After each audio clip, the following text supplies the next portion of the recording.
Here. Fasella. Present. Hannon. Yes. Nudo. Yes. Dial. Here. Thank Quorum you. is present. Thank you.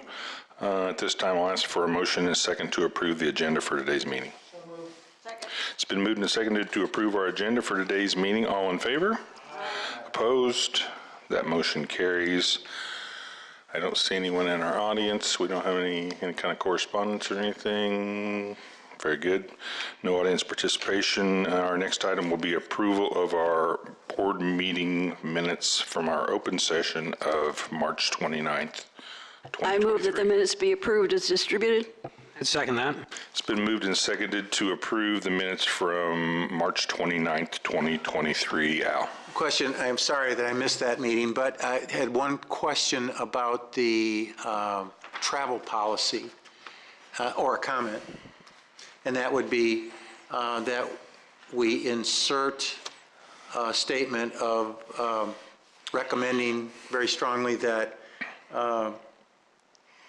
MTD company business try to utilize the airport for travel.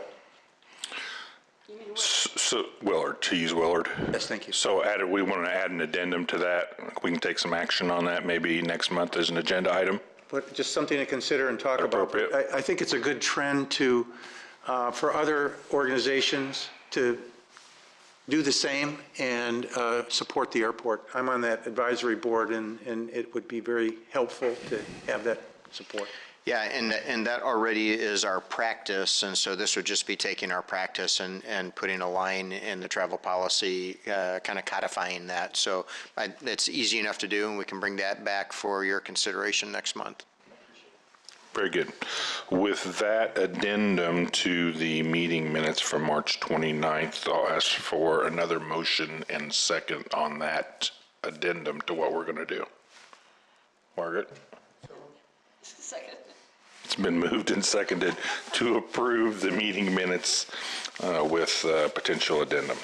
All in favor? Aye. Opposed? That motion carries. Communications, we don't have anything that we're aware of. Anything from the board that anyone shared with you? All right, our next item is the community resource presentation by the Operations Department. Yeah, just real quickly, I've given you a couple of notes over the last several months, just kind of summarizing this effort by our operations department, and actually over the last couple of years now, we've been talking about the increase in mental health, emotional health, behavioral health, and substance abuse issues that our employees encounter with the public. And so we've done the trauma-based de-escalation training, and one of the other efforts that our operations department has been really focusing on is building this cadre of support to help our operators when they are encountering somebody in need, and that encompasses a variety of different types of needs. So we asked operations to come and give a presentation on it, and Randy Fouts, our assistant operations director, has been the point person on that effort and has done a phenomenal job putting this together, and so he's the perfect person to give you a presentation. So Randy.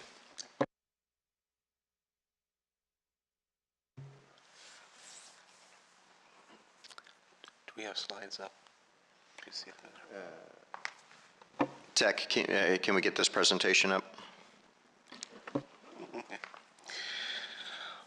We wanted to give you an overview and timeline of this new project that we've been working on.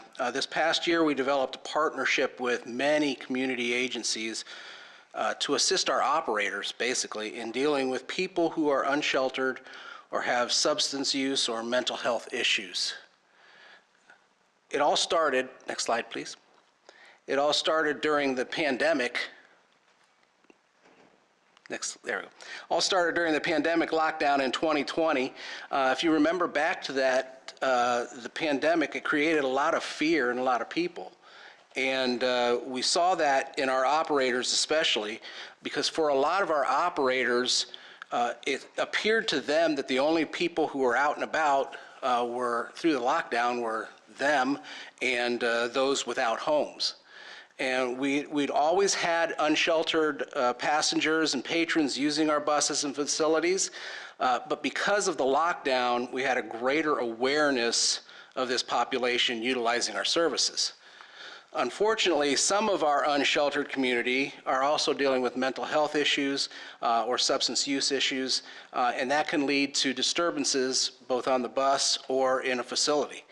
And when you combine those disturbances with the heightened fear during the COVID outbreak, operators felt more and more stress over being placed in situations that they felt they weren't prepared for or that they maybe even felt threatened by.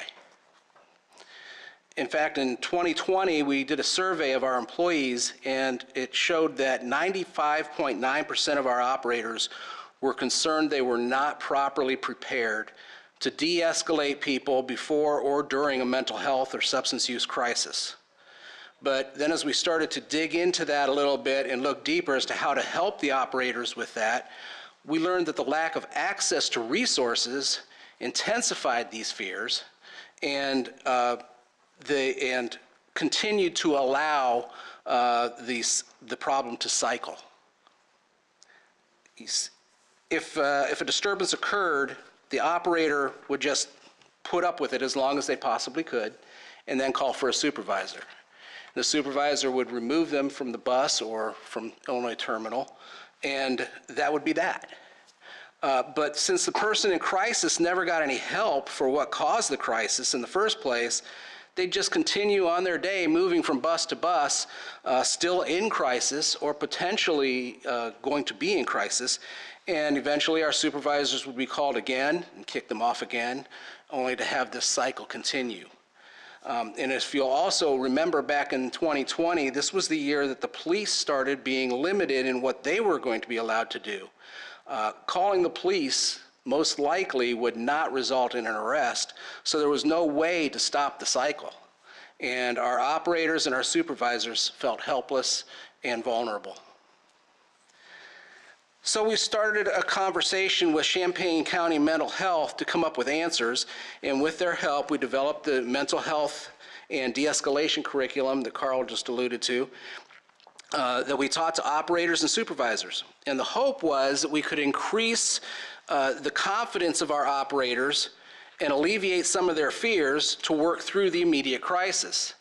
But our operators and supervisors aren't therapists, so any help they could provide was just for the immediate safety of those around them and to gain cooperation to get them off the bus or to leave the terminal. We also started looking for agencies who could provide immediate on-scene responses to these crises in place of the police, but then also provide long-term resources to help break that cycle. And we did have a few agencies who were trying, but manpower and other problems limited their response. And while our training did help some operators better cope with the initial crisis, the core issues of the passengers were never addressed and not much really changed. And the cycles just continued. Then in 2022, at the APTA Mobility Conference, there were multiple sessions on dealing with unsheltered individuals and mental health crises. Apparently, the problems that we had identified here were present across the country in transit. And at that conference, we learned of various transit organizations who had developed their own response teams to deal with these issues. Transit had recognized that community problems ultimately become transit problems. So they took matters into their own hands, and they hired social workers and former police officers and transit professionals to create teams that would respond to crisis situations on a bus or at a transit facility, and then provide that person in crisis with resources to help them recover from their issue, thus removing them from the service, breaking the cycle, and creating a more permanent solution.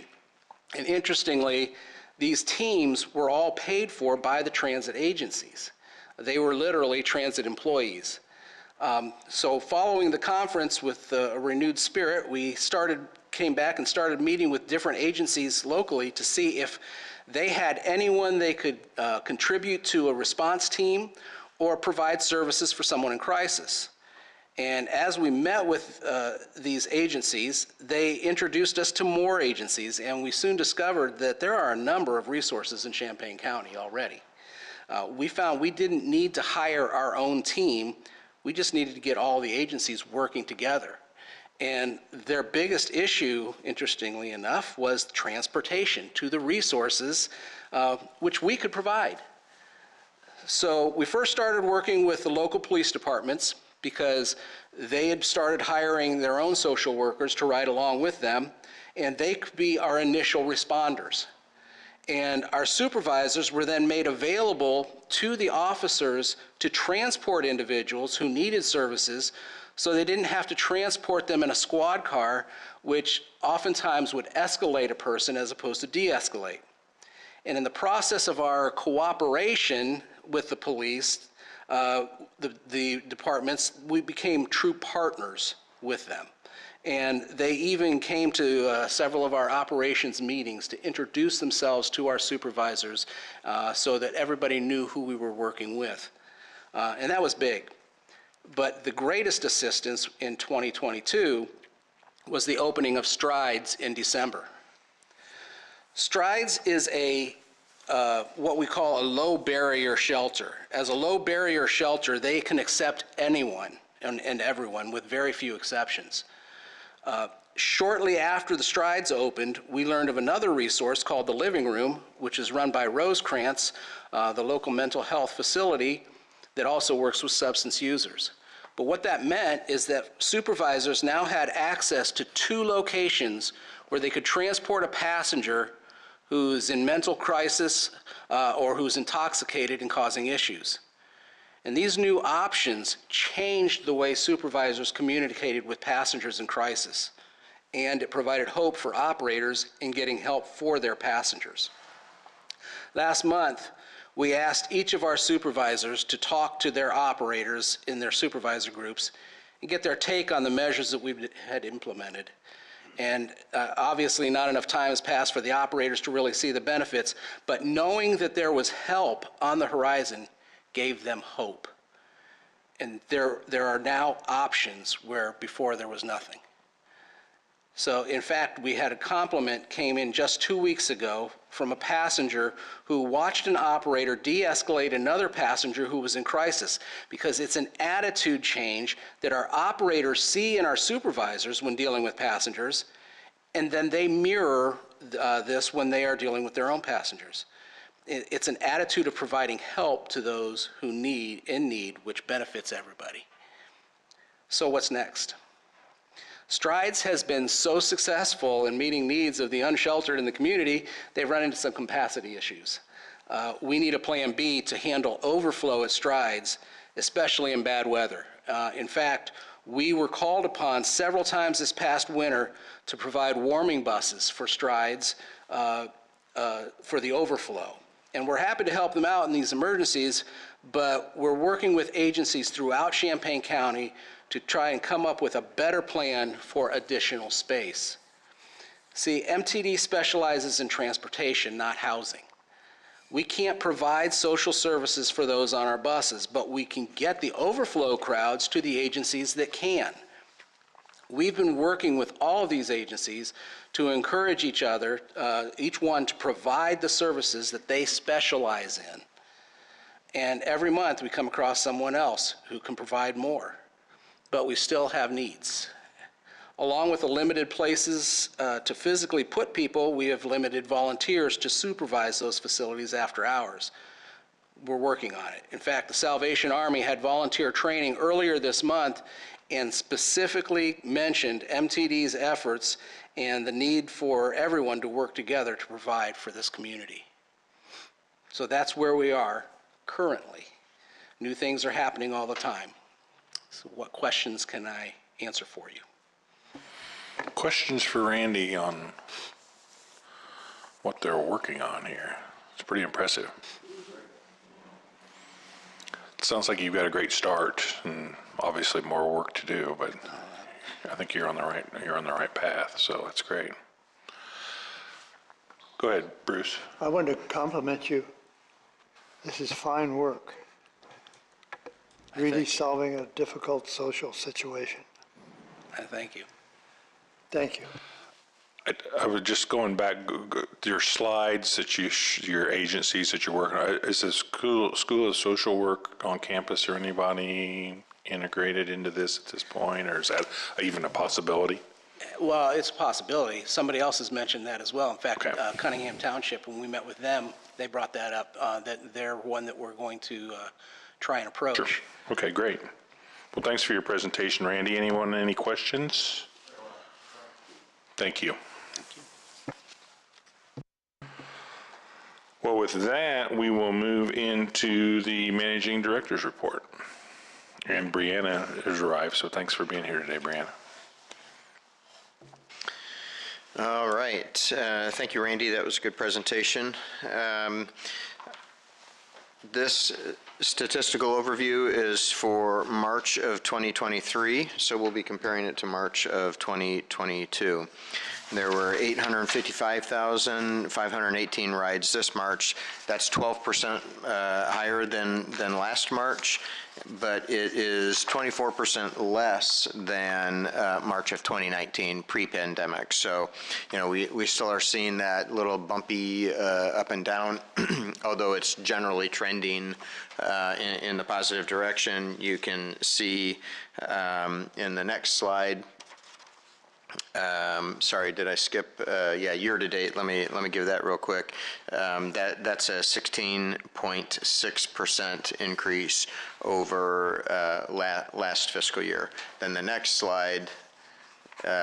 This gives you a March comparison over the last several years, and you can see 2019 pre-pandemic, and then March of 2020. That really was ground zero. That's when things started to collapse underneath our feet, or underneath our wheels in our case, and so you can see the downward trend through 2021, and then the upward trend since then. So we continue to improve. Moving on to financial matters, the operating revenue was 6.4% above March of 2022, and the year-to-date operating revenue was also exactly 6.4% above fiscal year 2022 year-to-date.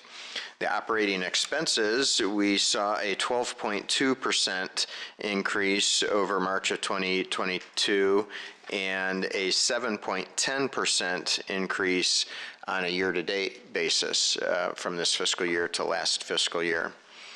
And then finally, year-to-date revenue and expenses as they compare to our budget. The operating revenue, the year-to-date operating revenue is $1.1 million above budget, and the operating expenses were $5.2 million below budget. And then with that, I just want to note or highlight in the notes section, besides the fact that Margaret pointed out to me, which I very much appreciate, that it says May 29th of 2023. We have not gotten there yet, and so that was supposed to be March of 2023. So apologies. But that section is relative to a couple of months ago. You passed the experience credit for employees as primarily a retention tool, but also a recruitment tool. And so very, very quickly, we had 32 employees across operations, maintenance, and customer service submit employment verification forms. And of those 32, 28 of them qualified for the experience credit. So 20 of those 28 got 2 years of credit, which means they got a 10% raise, just like that. And then the remaining 8 people got a 1-year credit, which means they got a 5% raise. just like that. And so that was very valuable to them, and I think there's appreciation all around for that. Yes, Alan? So was this a one-time backtrack, and now this form is available to new employees? Yeah, that's right. So it was a one-time effort in terms of the employees that we already have, but as we hire new people, that form is always available, and so they can, coming right in the door, they can jump up the wage scale a year or 2 years, potentially, depending on the experience that they bring with them. And that was the first question, but I can take any other questions up through page 37. Questions for Carl on his report? Brianna, go ahead. Hit that one more time. Get it. That needs to be red. It's not turning on. That's not working. We gave you a faulty one, but the video won't pick that up. There it is. There, she's got it.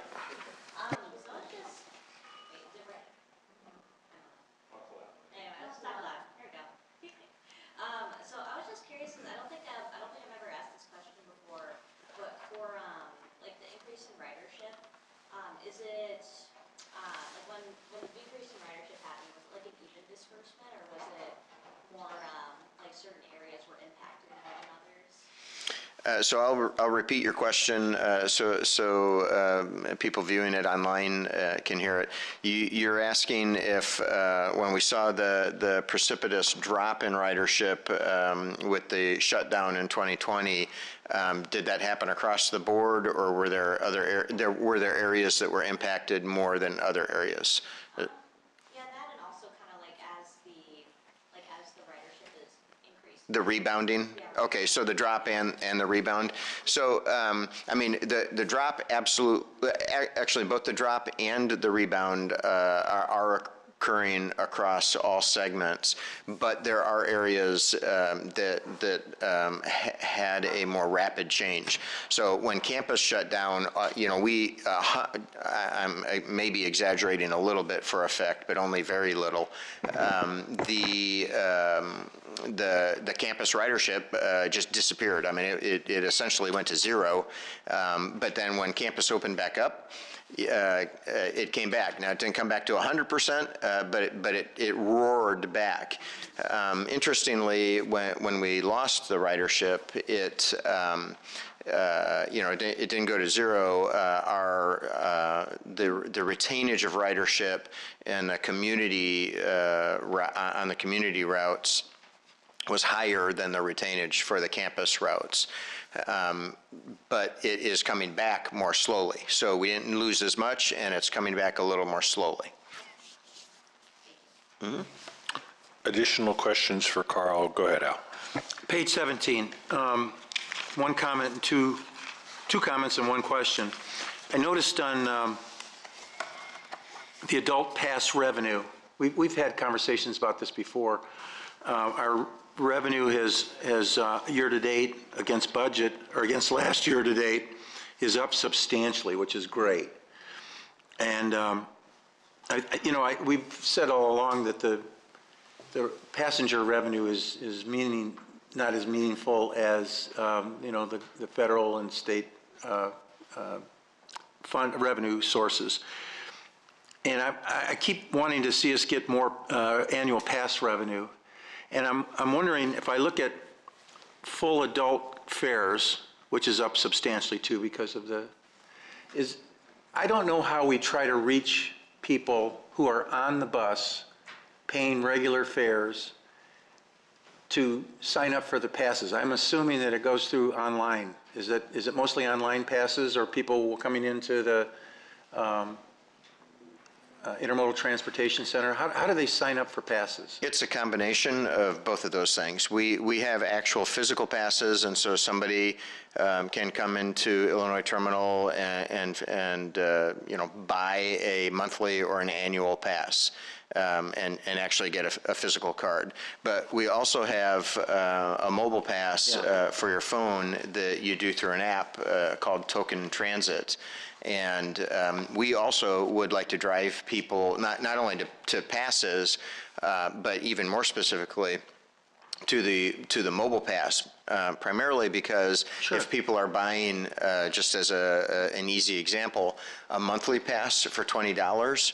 That's $20 a month if they're buying it every month. But we have what we call fare capping on the mobile app, and so when you buy 3 monthly passes within a year, you automatically get upgraded to an annual pass. And so once you pay that $60 with three monthly passes, you get the annual pass, and you don't have to keep paying for monthly passes all year long. So that is a huge benefit to the riders. And so we definitely want to drive people to that. And so our marketing manager does that. She has campaigns that she frequently puts out, primarily through social media, but other efforts as well to try to Sure. get some excitement there. Well, my comment is, physically, if we could have some kind of a small piece that we could hand to somebody coming on that's paying a fare as an incentive for a month or something, at even a lower rate than we're offering. That's just, I just think I'd like to see more annual passes come online. That's your best customer. I mean, that's the person who's right there using the service, and you've got a physical contact with them to hand them something and have them act on it with an incentive. And maybe we try it for a month to try and develop those skills, and it's not going to take that much time for the driver to pass it on to the person as they're getting on just to see if we can really bump this thing. Really And you're proposing that would be an additional discount? Right. Yeah. So, I mean, we can talk about that. I can tell you that our annual pass rate is really, really deeply discounted from what its value should be. And so we've been a little leery about adding in additional discounts on top of that really dramatic discount that is just baked into the base price. So, happy to have a conversation about it, but I'm not suggesting that that's a part of it. Well, I am, but actually, if that goes by the boards, I'd still think an online presence of something that they can act on, because not everybody has access to a computer, nor can get to the Intermodal Transportation Center all the time. So it just seems like you've got an active, participating customer that could, maybe if you can convert 10%, it's a great opportunity. Your numbers are up greatly, so I'm not complaining about that. The other two comments was your advertising revenue is way up, and that's great. And so is your investment income, I guess, from higher interest rates from the inflation times that we're in. Yeah. For the advertising income, I'll give a shout out to Marissa Adams, our advertising specialist. She is doing a bang-up job with that program, and so you're seeing increases, and I think you're going to continue to see increases. She's doing a great job. I'd love to give a shout out to Michelle Wright, our finance director, for our investment income, but I don't think that would be fair to interest rates to give the credit to Michelle. So yeah, that's a sort of just an economic reality which we're benefiting from somewhat. Yeah, I know. Fortunately, I never knew that edible sneakers were a thing until like last week. Oh, I know, right? Yeah, I've seen those Skechers ads. Yeah, your mic wasn't active. Phil said he didn't know that there were edible sneakers because we had the Skechers ad on the back of, was it 20 buses or 30? 20 buses. So that's a national campaign that Marissa was able to grab onto. That's pretty eye-catching and cute. So it's relatively short-lived. It has a short life to it, so that they're not going to be up for very long.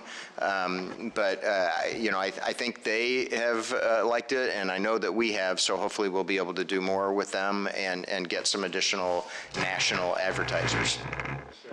Michelle, did you have something you wanted to say? Well, I just wanted to reiterate, definitely not any credit my way for the interest rates, but let's remember there's not blame my way either when the things go bad.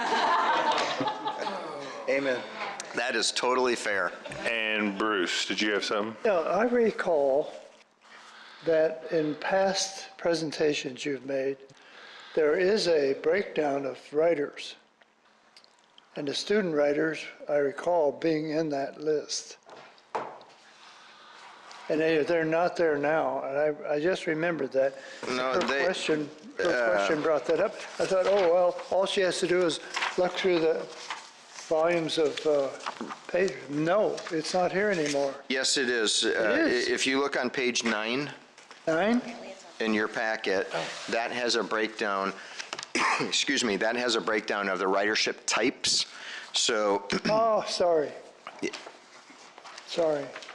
so that has all the categories broken out, not only for the month of March, which we're reporting on, but also the year-to-date. Right. Good, thank you. All right. This may have been what she was looking for. Yeah, it's got good information there. She can look at that. Any additional questions on Carl's report? Seeing none, we will move into our action items. The first one being the bus wash improvement contract. So for all three of these, I'm going to ask Ashley to come up and give the presentations. We have, and Dave is with us too. So we've got a whole crew up here. So I'll just turn it over to them. Hi, everybody. Thank you. These are all maintenance projects, so I'm going to present the memos, but Dave is on hand to answer any of your technical questions. So for the bus wash, this is for the approval of Davis Houck Mechanical contract for bus wash improvements. So our current bus wash is 12 years old, and there was a recent inspection that said it could last a lot longer if, we continue to maintain it. And so they identified some areas of need. And this contract in particular is to replace the wash bay's makeup air unit, various exhaust fans, radiant tube heaters, and then the additional, electrical work that goes along with that. So we did get quotes from a few agencies per our procurement practices because of the size of this contract. And from the 3 quotes that we received, Davis Houck's proposal satisfied all the requirements and was the most cost effective. So that is who we are recommending to go with. So this is in our FY23 budget, and specifically within the 100% federal ARPA budget, the American Rescue Plan Act of 2021. So it will be funded 100% with federal money. And I think that's all I have. So in the end, the recommended action is to authorize the managing director to execute a contract with Davis Houck for $135,000 to replace the wash bay's makeup air unit, various exhaust fans, radiant tube heaters, and all associated electrical work. Questions from the board for staff on this item? Go ahead, Phil. I guess, 12 years old is not very long for radiant tube heaters, but it is a pretty humid, salty environment, so I'm not surprised we have some corrosion. Are we talking about going back with natural gas-fired heaters? And I don't know, the net metering thing is pretty sweet, where we've got free electricity almost with the solar panels, so I was curious if you'd given any thought to converting that to electric. So yes, there's 3 of about 6 heaters has significant corrosion due to the proximity of all the wash chemicals and the overspray and the air, the humidity. So it's just those 3. And I don't believe consideration has been given to that. I'll go on a limb here and say I think we'd have to add excess capacity to most the certainly, building. of course. Because we currently have some other issues about things being undersized for the general power feed overall. So just on the top of my head, I think there'd be much additional cost to infrastructure-wise to provide the power to run those heaters. I think in theory it would be a great idea to do that, but I'd estimate the infrastructure cost to be significantly higher than replacement of the heaters. And obviously, it's probably good to move forward with this, but I would think, especially if we're getting federal funding for this, the power bills come out of our operating budget, which, we've got to pay 33% of. If we can ever get a grant and get an opportunity to convert some of this over to electric or heat pump heat, that's a big utility bill. If we can start cutting out gas, if we've got the solar capacity to offset some of those power bills, It's a nice deal. So I think that's something we could instruct our engineers to look into going forward, certainly. I think it's a great idea. Bruce? The plastic liners for advertising that go clear around a bus keeps the bus clean, right? I wish. They don't. No, they attract dirt just like a painted surface. Okay. Yeah, the Second stickers, thing when we take them off, the underneath of the bus is clean, so the paint is not being degraded, but the stickers themselves hold dirt every bit as much as what the painted surfaces do. I was just going to suggest more aggressive advertising. What do you do with the wastewater? It's reclaimed. We have a reclamation system. You do it? Mm-hmm. Uh-huh. Yeah, we have a settlement tank where the sludges settle out, and we reclaim, I don't know the exact percentage, but around 80% of the water is reclaimed. We are, just to give a heads up, at some point we're looking for some more additional funds to upgrade that reclamation system. It has aged significantly, but yes, we do reclaim most of the water. Additional questions on this item? Seeing none, I'll ask for a motion and a second for approval. So moved. Second? It's been moved and seconded to approve the contract for the bus wash improvement project. All in favor, please say aye. Aye. Opposed? That motion carries. Our next item, which Ashley will be bringing forward, is the approval of a Davis Houck mechanical contract for the server room cooling system. Yes, so you might remember last May, the board approved a contract with Dell in the amount of $147,000 plus to provide a new virtual server cluster after an HVAC failure caused the server room to overheat, damaging the equipment. So these improvements are essentially in response to that event, or kind of the cooling needs that extend back prior to that. So the current work includes installing mini split HVAC units to the server room to protect the equipment. So since the new equipment was installed, portable AC units have been used, which have been effective, but they're not a permanent solution. So this more permanent solution will improve the overall conditions and will continue to have the backup portable AC units if anything should go down in the future. So for this contract, we did an IFB, an invitation for bid. 5 bids were submitted, and again, Davis Houck's proposal satisfied all the requirements and came in at the lowest cost. So that's the contract that we're recommending. Yes. Questions on this item, Margaret? By portable AC units, are we talking sort of like window air conditioners? Not quite, because there's no windows in there, but essentially the same function. So imagine a window AC sitting on the floor about the size of a chair with ductwork going either out the window or up through the ceiling. A very, very temporary setup. Additional questions on this item? Phil? When we're talking ductless mini splits, are we going to do ceiling cartridges, or is this going to be ceiling? Yes, actually a combination. We're going to have 1 wall-mounted split unit and 3 ceiling cassettes. It'll be 3 separate units, so in case one were to go down, the other ones would continue to run. That'll give us some redundancy.